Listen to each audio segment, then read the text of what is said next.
मणिपुर में किडनैप हुए जवान का 9 घंटे बाद रेस्क्यू। घर से उठा ले गए थे किडनैपर। 10 महीने में किसी सैनिक के अपहरण की चौथी घटना। मेनका वरुण की जगह नए चेहरे की तलाश। संघमित्रा बृजभूषण और वीके सिंह के टिकट पर भी संकट। भाजपा की दूसरी लिस्ट से कटेंगे कई नाम। भाजपा ने यूपी की 80 में से 51 लोकसभा सीटों पर प्रत्याशियों की घोषणा कर दी है। अब बची हुई 29 सीटों के लिए चर्चाओं का दौर जारी है। पूर्व केंद्रीय मंत्री सुरेश पचौरी बीजेपी ज्वाइन करेंगे। लोकसभा चुनाव के पहले कांग्रेस को बड़ा झटका। कांग्रेस के कद्दावर नेता और पूर्व केंद्रीय मंत्री सुरेश पचौरी बीजेपी ज्वाइन कर सकते हैं। सूत्रों के मुताबिक सुरेश पचौरी शनिवार को बीजेपी की सदस्यता ले सकते हैं। मध्य प्रदेश के कर्मचारियों का केंद्र से 8% कम डीए। 7,50,000 कर्मचारी अधिकारियों को हर महीने 1,200 से 16,000 का नुकसान। हाल ही में केंद्रीय कर्मचारियों का डीए बढ़कर 50% हो गया है। वहीं प्रदेश के कर्मचारियों को 42% की महंगाई मिल रही है। कांग्रेस की 6 सीटों का पूरा एनालिसिस। बीजेपी के मोदी और राम से निपटने के लिए बड़े चेहरे किए सामने।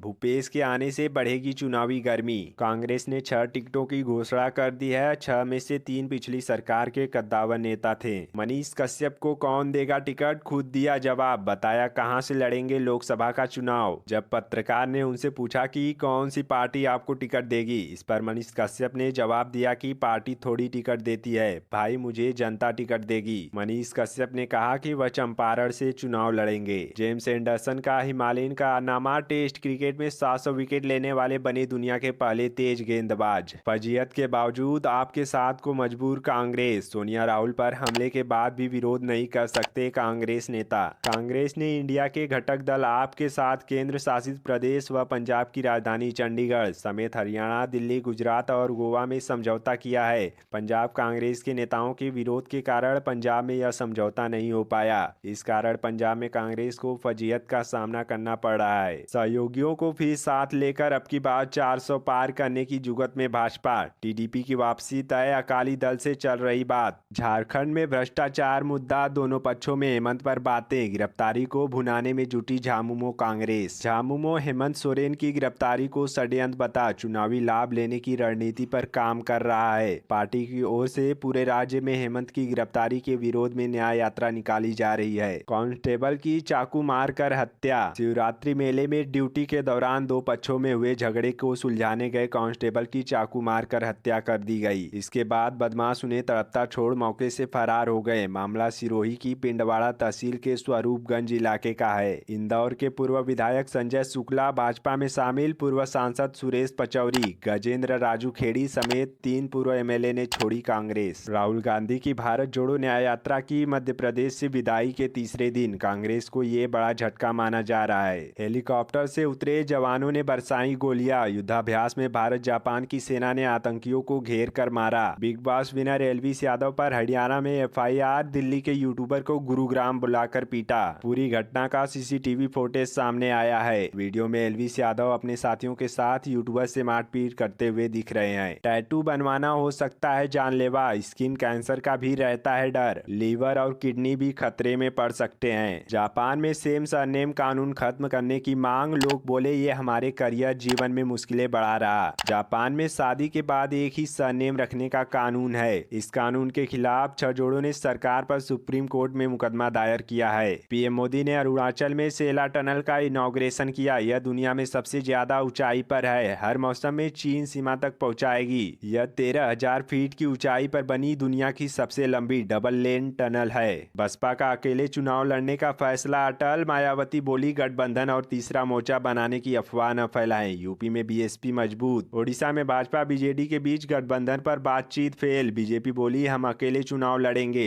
दोनों पार्टियां विधानसभा लोकसभा में ज्यादा सीटों पर अड़ी थी। गुजरात में भारत जोड़ो न्याय यात्रा का तीसरा दिन। छोटा उदेपुर से राजपीपला पहुंचे राहुल गांधी। हजारों की संख्या में समर्थक जुटे। मालदीव के पूर्व राष्ट्रपति बोले भारतीय टूरिस्ट हमारे यहाँ आए। भारत के साथ विवाद से हम पर असर हुआ है। दिल्ली पहुंचे मालदीव के पूर्व राष्ट्रपति मोहम्मद नशीद ने भारत और मालदीव के रिश्तों पर चिंता जताई है। उन्होंने मालदीव के लोगों की तरफ से माफी भी मांगी है। ओपन एआई के बोर्ड में सैम आल्टमैन की वापसी। अन्य 3 मेंबर्स भी शामिल होंगे। जांच कमेटी ने आल्टमैन और ग्रेग की लीडरशिप को सही ठहराया।